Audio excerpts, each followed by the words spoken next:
ಲೋಕಸಭೆ ಚುನಾವಣೆಗೆ ಇನ್ನೇನು 2 ತಿಂಗಳು ಮಾತ್ರ ಬಾಕಿ ಇದೆ. ಆಗಲೇ ವಿಜಯಪುರ ಲೋಕಸಭಾ ಚುನಾವಣಾ ಅಖಾಡ ರಂಗೇರ್ತಾ ಇದೆ.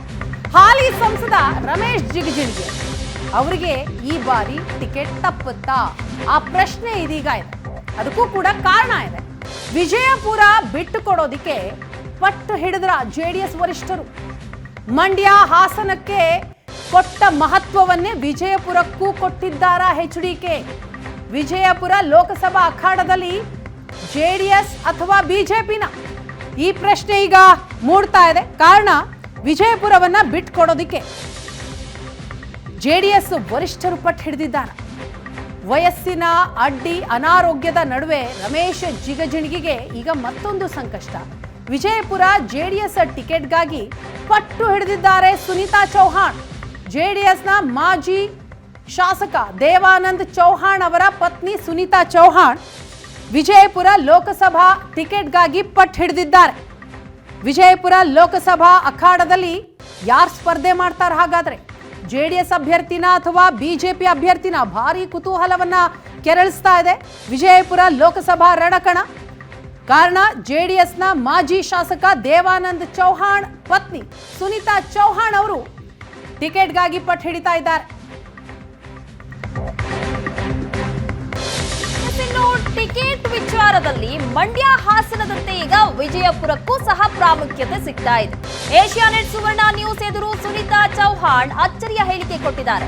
ನನಗೆ ಟಿಕೆಟ್ ಕೊಡಿಸಲು ಬಿಜೆಪಿ ಹೈಕಮಾಂಡ್ ಬಳಿ ಎಚ್ಡಿಕೆ ಬೇಡಿಕೆ ಇಟ್ಟಿದ್ದಾರೆ. ನನಗೆ ಚುನಾವಣೆ ಎದುರಿಸೋದಕ್ಕೆ ತಯಾರಿ ಮಾಡಿಕೊಳ್ಳೋದಕ್ಕೆ ಹೇಳಿದ್ದಾರೆ. ಜೆಡಿಎಸ್ ವರಿಷ್ಠರೇ ನನಗೆ ಟಿಕೆಟ್ ಕೊಡಿಸುವ ಭರವಸೆಯನ್ನ ನೀಡಿದ್ದಾರೆ. ನನಗೆ ಟಿಕೆಟ್ ಕೊಡಲೇಬೇಕು ಎನ್ನುತ್ತಿದ್ದಾರೆ ಸುನೀತಾ ಚೌಹಾಣ್.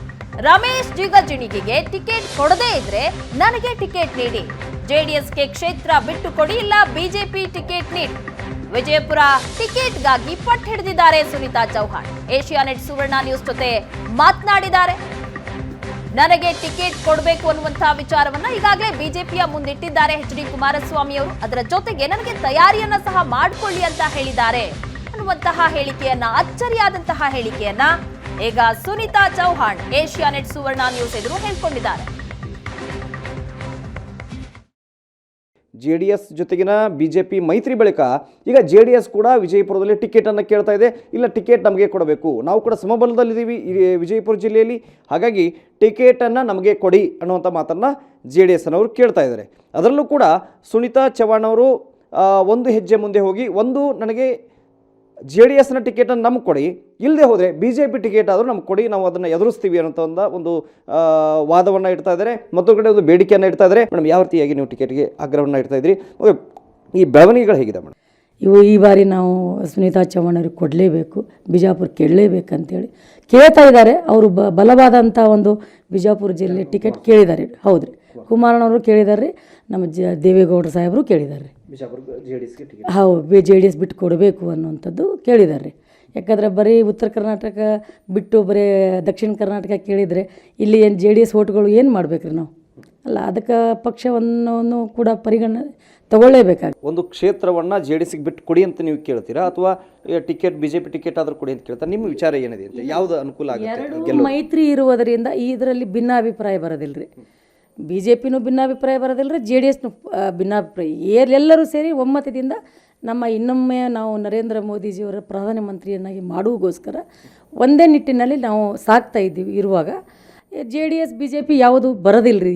ಈ ಸಂದರ್ಭದಲ್ಲಿ ನನಗೆ ಜೆ ಡಿ ಎಸ್ಸೇ ಕೊಡ್ತೀವಂತ ಈಗ 7 ಸೀಟ್ ಕೇಳೋದ್ರಲ್ಲಿ ಬಿಜಾಪುರ ಕೂಡ ಕೇಳಿದ್ದಾರೆ ರೀ.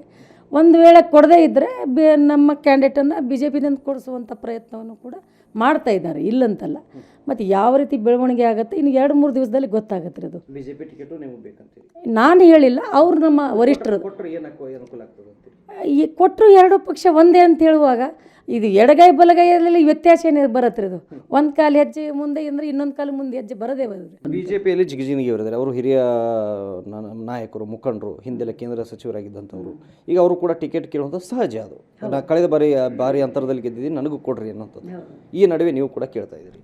ಈಗ ಅವ್ರದ್ದು ನಾನು ಯಾವುದು ಪರಿಗಣನೆ ತೊಗೊಂಡಿಲ್ಲ ರೀ. ನಾನು ಕಳೆದ ಬಾರಿ ನಾನು ಕೂಡ ಟಫ್ ಫೈಟ್ ಕೊಟ್ಟಿದ್ದೀನಿ. ಅದೇ ರೀತಿಯಾಗಿ ನಮ್ಮ ಜಿಲ್ಲೆಗೆ ನನಗೆ ಕೊಡಿ ಅಂತ ನನ್ನ ವೈಯಕ್ತಿಕವಾದ ಕೇಳಿದ್ದೀನಿ. ಬಟ್ ಅವ್ರದ್ದು ವಿಚಾರಗಳನ್ನ ಕೇಂದ್ರ ನಾಯಕರುಗಳು ವಿಚಾರ ಮಾಡ್ತಾರೆ. ಅದು ವಯಸ್ಸು ಮ್ಯಾಟ್ರ್ ಆಗಿರ್ಬೋದು, ಇನ್ನೊಂದು ಮ್ಯಾಟ್ರ್ ಆಗಿರ್ಬೋದು, ಅವರೇ ನಿರ್ಣಯ ಮಾಡ್ತಾರೆ. ಅದ್ರ ಬಗ್ಗೆ ನಾನು ವಿಚಾರ ಮಾಡಿಲ್ಲ. ಅದ್ರ ವಿಜಯವಾಗಿ ನನಗೇನು ಗೊತ್ತಾಗಿಲ್ಲ. ನಾನು ಕಾಲ್ ಮಾಡಿ ಕೇಳಿದೆ ಅಷ್ಟೇ 2 days ಬ್ಯಾಕ್. ಏನಾದ್ರೆ ಅಣ್ಣ ನಮ್ಮದು ಒಟ್ಟು ಬಿಜಾಪುರ ಜಿಲ್ಲೆ, ಇಲ್ಲಮ್ಮ ಏನೇ ಆಗಲಿ ನೀನು ಒಳ್ಳೇದಾಗತ್ತೆ, ಒಟ್ಟಾರೆಯಾಗಿ ನೀನು ಗಟ್ಟಿಯಾಗಿ ಇಲೆಕ್ಷನ್ ಮಾಡೋಕೆ ರೆಡಿ ಇರುವಂಥ ಮಾತು ಹೇಳಿದಾರೆ ರೀ. ಈ ನಡುವೆ ಜಿಗಜಿಣಿಯವರಿಗೆ ಟಿಕೆಟ್ ಸಿಗುತ್ತಾ ಇಲ್ವಾ, ಅವ್ರ ಏಜ್ ಫ್ಯಾಕ್ಟರ್ಗಳು ಮತ್ತು ಅನಾರೋಗ್ಯದ ಸಮಸ್ಯೆಗಳು, ಫಿಟ್ನೆಸ್ ಸಮಸ್ಯೆ, ಈ ಎಲ್ಲದರ ನಡುವೆ ಕೂಡ ಈ ವಿಚಾರ ಕೂಡ ಈಗ ಮತ್ತೆ ಮುನ್ನೆಲೆಗೆ ಬಂದಿರುವಂಥದ್ದು. ಈ ಬಾರಿ JDSಗೆ ಟಿಕೆಟ್ ಸಿಗುತ್ತಾ ವಿಜಯಪುರದಲ್ಲಿ ಅನ್ನೋದು. ವಿಜಯಪುರದ ಕ್ಯಾಮರಾ ಅಪ್ಪು ಜೊತೆಗೆ ಷಡಕ್ಷರಿ ಯಶನೆಟ್, ಸುವರ್ಣ ನ್ಯೂಸ್.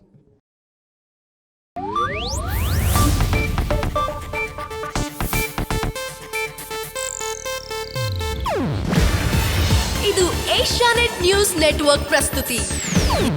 ನೀವು ನೋಡ್ತಿದ್ದೀರಾ ಏಷ್ಯಾನೆಟ್ ಸುವರ್ಣ ನ್ಯೂಸ್.